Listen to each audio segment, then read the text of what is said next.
Hey, if you haven't subscribed to my videos, go ahead and subscribe and keep up with some of the content that I'm creating. This is all towards the AWS Developer Associate exam. In the last couple of videos, I've been working on CloudFormation templates. And one of the things that we're going to focus on here with CloudFormation templates is to look at the status codes. And specifically, we want to look at the behavior of the successful code, the failed code, the delete code, and the update status code. So let's dig in here by logging into the account, to my AWS account.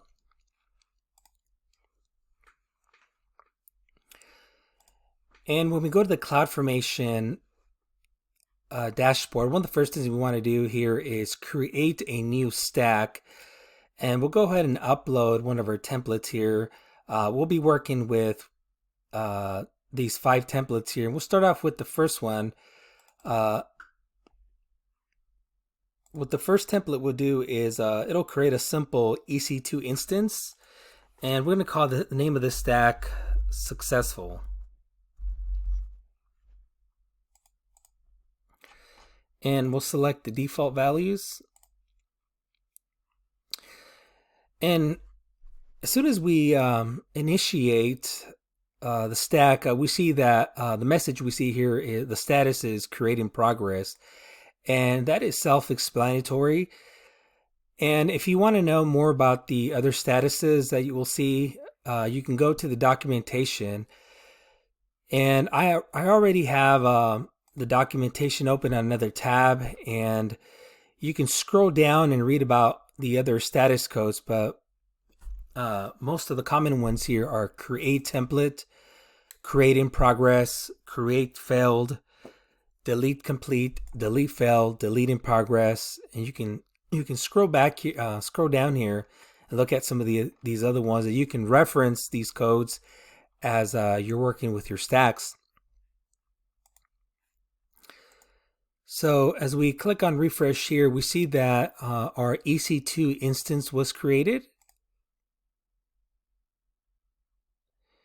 And we can verify that by going to the EC2 dashboard, and we see the name of the instance.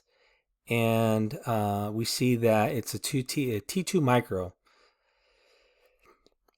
So that was a pretty simple example there. And next, what we want to do is we want to go ahead and update this template. So let's go ahead and click on update here.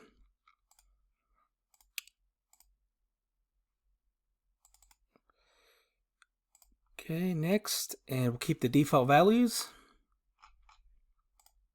Click next.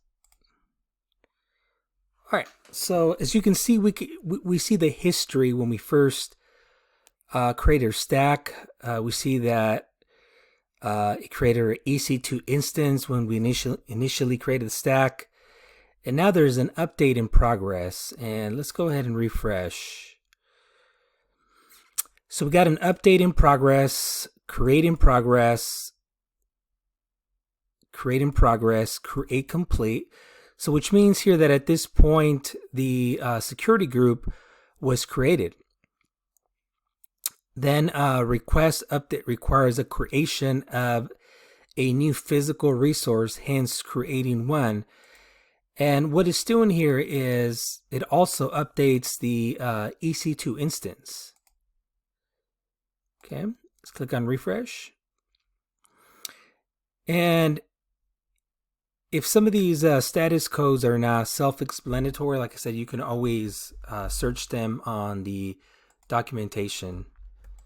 So we find one here that we're not familiar with, and it says ongoing removal of old resources for one or more stacks after a successful stack update. So if we go back here and we go back to our EC2 instance, what happened here is in order for the update to take place, it had to shut down the current EC2 instance, and then it had to recreate a new one. And after it recreated the new EC2 instance, then it tagged the security group, which is the Cloud Examiner group. So that's another example there. And if this is not the behavior that you want, you may want to get an understanding of how it works and look at the documentation to make sure that it's meeting your needs. Okay, the next stack we will be creating will be the failed stack. And this template here is the same template as the successful template, but the only difference here is we've invalidated the AMI by adding some X's. So as we launched in the new stack, it should fail.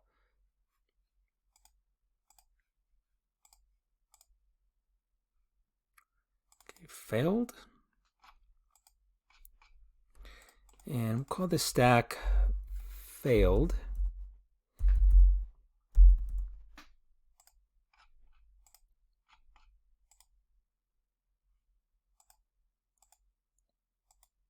Okay. And usually it takes, well, I guess it was less than 20 seconds to see the failed status code. And so in this situation, we knew why the stack was going to fail. But if you didn't know why it failed, let's say your template was long, you can look at the message here, and here it says invalid ID, and it gives us the ID, and we can search for that ID in our template. And if we look up above that, there's a rollback in progress. So the following resource failed to create. So one of the things that you want to keep in mind is on the behavior of stacks is when something fails, when a resource fails to create, there's going to be a rollback in progress. So you just want to keep that in mind. So this example here was simple. So now let's move on to the next template. And this template here, we have two EC2 instances, one here and one below it. The first EC2 instance will cause an error because we have an invalid image ID. But the second one is valid. So let's see how our create stack behaves in this situation.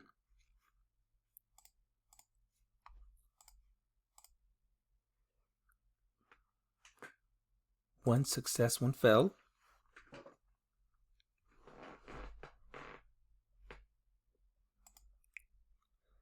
And we'll call this one failed.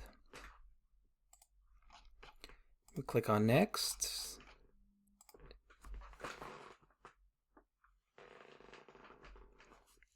And let's see what happens. So right away, something fails. And let's click on refresh to make sure that we get all the status messages.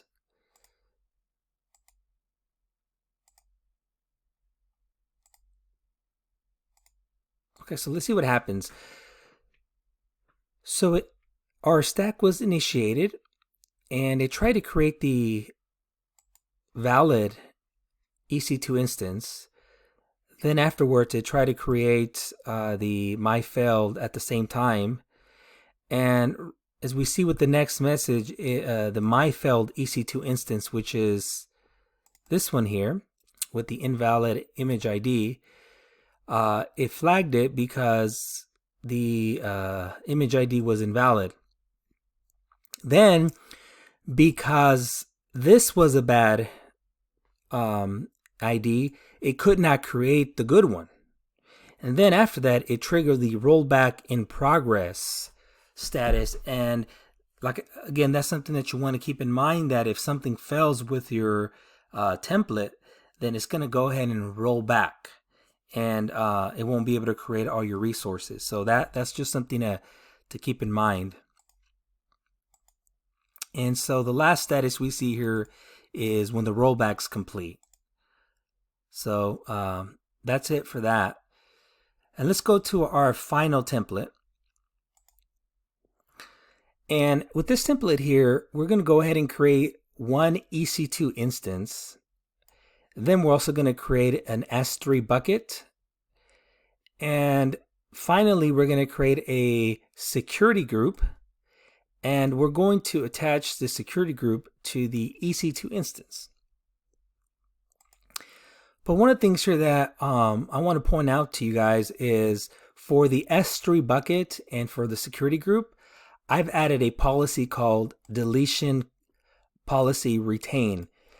And what that means is that when you create your stack, CloudFormation will create those resources for you. But when you delete the stack, the stack will delete the EC2 instance, but it will retain these two other resources. So let's see how that works. Okay. So we'll go ahead and select our template, and we'll call this stack retain.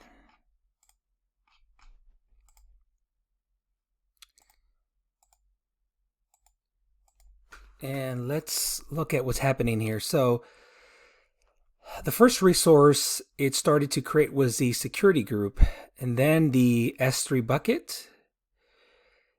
And it looks like the first resource that was created, successfully completed, is the security group. So let's click on the resources tab, and we see that the security group has been created, and we're still working on the bucket and instance. So this is another view here. Okay, it looks like our S3 bucket had been created as well. And we're just waiting for the EC2 instance. Okay, great. It's been completed. So let's verify that it completed all these resources. Let's go to the EC2 instance.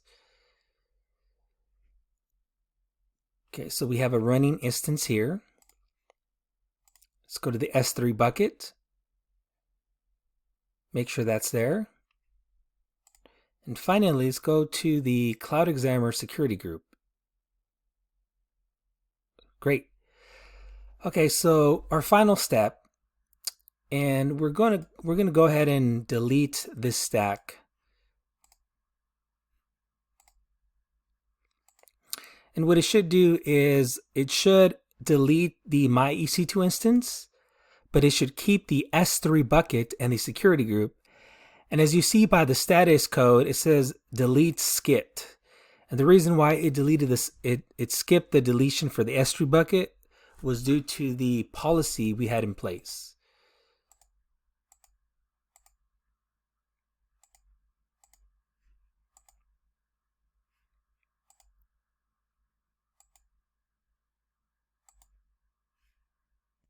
Okay, so the delete action completed, and it looks like it successfully deleted the EC2 instance, but it kept the S3 bucket and the security group. So let's go ahead and verify that.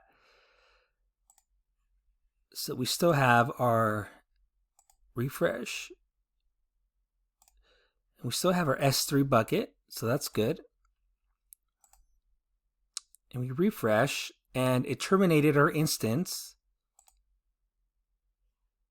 And let's go down to the security groups. We still have our Cloud Examiner security group. So we've successfully retained the two resources here that we specified in our policy. So that wraps it up for the behavior of the CloudFormation stacks. And go ahead and look at the documentation and try to build off of that and make sure that it meets your needs.